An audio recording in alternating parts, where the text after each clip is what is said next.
원피스 최근 공개된 충격적인 떡밥 탑7. 1. 과거 세대 해적단 리즈 시절 공개. 과거 전설의 해적단 록스 해적단과 로저 해적단의 리즈 시절이 공개되었습니다. 이때가 38년 전 갓벨리 사건이 벌어졌을 때인데, 천룡인들의 놀이터에서 상품으로 악마의 열매가 걸려져 있다는 소식을 들은 록스 해적단이 갓벨리로 향하고 있었죠. 이때 흰수염, 스투시, 시키, 빅맘, 카이도 그리고 용알머미 화면에 나왔는데 정말 다 20, 30대 청춘인 만큼 젊고 멋있었습니다. 그리고 어인섬에서 행콕을 보좌하고 있는 용알머미 록스 해적단인 게 밝혀지자 행콕에게 얻어터지면서 높은 곳에서 나가떨어졌는데도 멀쩡히 살아남은 모습이 의문이었는데, 이 과거 사실로 그 강함이 풀렸죠. 정말 어마무시한 자였네요. 그리고 조그맣게 캡틴 존과 왕직 등 살아있었을 시절 모습이 나왔고, 다른 이름이 소개되지 않은 멤버들도 나왔죠. 그 다음 로저의 젊었을 때 모습과 레일리, 스코퍼 가반 등 로저 해적단의 근본 멤버들 리즈 시절도 보여주었습니다. 이때 로저의 대사에서 1년이다 내가 대체 어떤 기분으로 지냈는지 라고 한 대사로 보아 록스에게 한 번 패해서 그런 대사가 나온 게 아니냐고 네티즌들은 그렇게 추측하고 있습니다. 2. 신이기사단 모습과 카이도, 쿠마의 열매. 세계정부 비가맹국인 갓벨리에서 선주민 일소 대회를 개최한 천룡인들, 국민들과 노예들을 사냥해서 점수를 얻으면 상품을 얻는 게임이죠. 이때 신의 기사단이 참가를 하였는데, 피거랜드 갈링성과 마스크를 쓰고 있는 검사, 검은머리 여자, 목이 없는 남자, 그리고 센과 치히로에 나올 법한 얼굴을 가진 소년도 있었습니다. 자, 이제 갓벨리에서 상품으로 걸렸던 열매는 바로 카이도우가 먹었던 청룡 열매와 쿠마가 먹은 도톰도톰 열매였습니다. 그만큼 좋은 템이니 천룡인들에게도 상품을 걸 수 있는 열매가 아닐까 추측이 되네요. 이반코프와 쿠마가 청룡 열매와 도톰도톰 열매를 손에 얻었지만 갑자기 젊은 빅맘이 튀어나와 이반코프를 가격하고 청룡 열매를 빅맘이 빼앗았죠. 이 장면으로 보아 와노쿠니 편에서 빅맘이 카이도우에게 했던 대사가 이제야 퍼즐이 맞춰지네요. 빅맘이 록스가 망한 그날의 갓벨리에서 카이도우에게 청룡 열매를 줬다고 하였죠. 그리고 쿠마는 이반코프가 뺏기는 걸 지켜보다가 자기도 뺏길 위험에 처하지만 이반코프가 생각하지 말고 먹으라고 해서 도톰도톰 열매를 먹고 능력자가 되었죠. 그리고 도망가려던 찰나에 세턴이 등장하여 쿠마를 공격하였고, 쿠마가 세턴에게 자신도 니카처럼 이런 불쌍한 사람들을 한 명이라도 많이 구하고 싶다고 하자 세턴은 그래서 너희들은 사라지는 것이다 라고 무서운 얘기를 했죠. 하지만 쿠마와 이반코프, 지니는 살아남았습니다. 3. 가프가 갓벨리에 갔었던 진짜 이유. 해군본부에서 과거 해군 원수였던 콩에게 전화가 온 가프. 콩이 갓벨리로 얼른 가라고 하는 듯한 말이 들리자 가프는 왜 그런 섬을 가냐고 묻고, 그건 말할 수 없다고 하면서 하나 무슨 일이 있었다간 곤란하다는 식으로 콩이 말했습니다.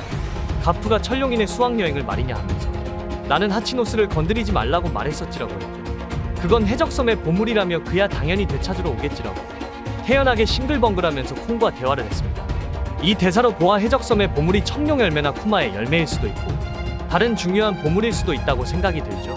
그리고 콩이 로저가 움직였다고 하자 마치 파블로프의 개처럼 반응을 하면서 바로 간다고 하였습니다.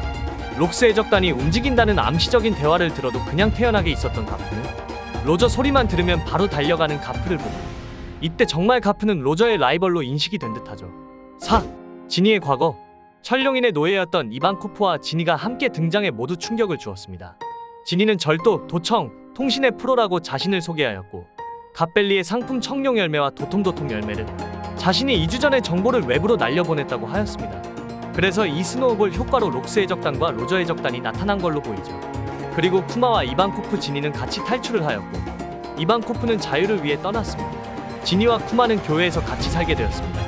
지니는 쿠마보다 4살 위여서 누나 노릇을 하기 위해 장작을 패고 팔아서 같이 밥을 먹었습니다. 그리고 쿠마가 어린 친구들에게 괴롭힘을 당하고 있는 모습을 보고 지니가 참교육을 시켜주었고, 그 참교육 당한 어린 친구들을 쿠마가 다시 치료해주는 엄청 착한 모습을 보여주었습니다. 그 후 지니가 쿠마에게 몇 살 때부터 노예였냐고 묻자 4살이라고 하자 지니도 나도 4살 때부터 노예였다고 하였죠. 8년 후 쿠마는 목사가 되었으며 자신의 능력을 사용해 사람들의 고통을 뽑아주는 선한 영향력을 뽐내고 있었죠. 지니는 보니의 얼굴을 닮은 젊은 아가씨가 되었고, 쿠마의 아픔을 어루만져주고 있었습니다. 그 후 지니가 쿠마에게 결혼하자고 했지만 자신이 버커니아족이어서 지니를 불행하게 하고 싶지 않아 거절을 하였죠.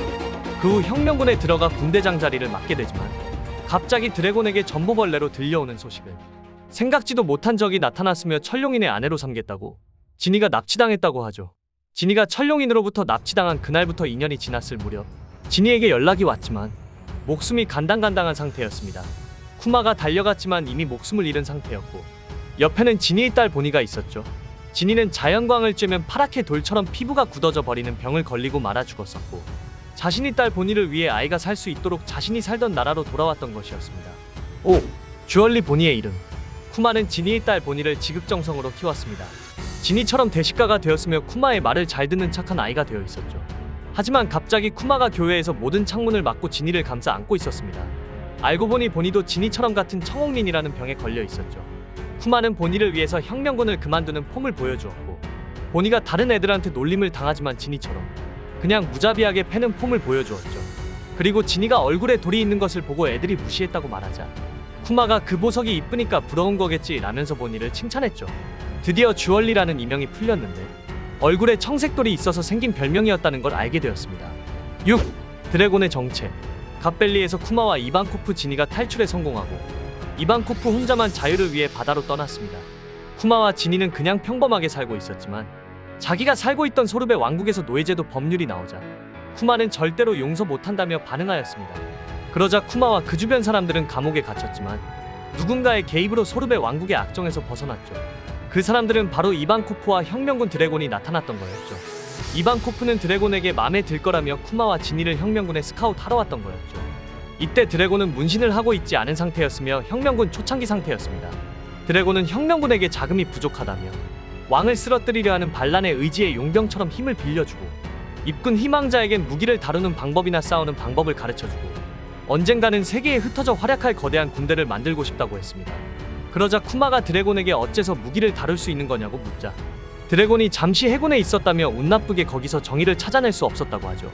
이 사실로 그동안 전 해군 대장으로 의심받던 드래곤이 정말 맞을 수 있다고 생각이 드네요. 결론은 몽키디 드래곤은 과거 해군이었다는 사실입니다. 7. 마더카르멜의 스노우볼.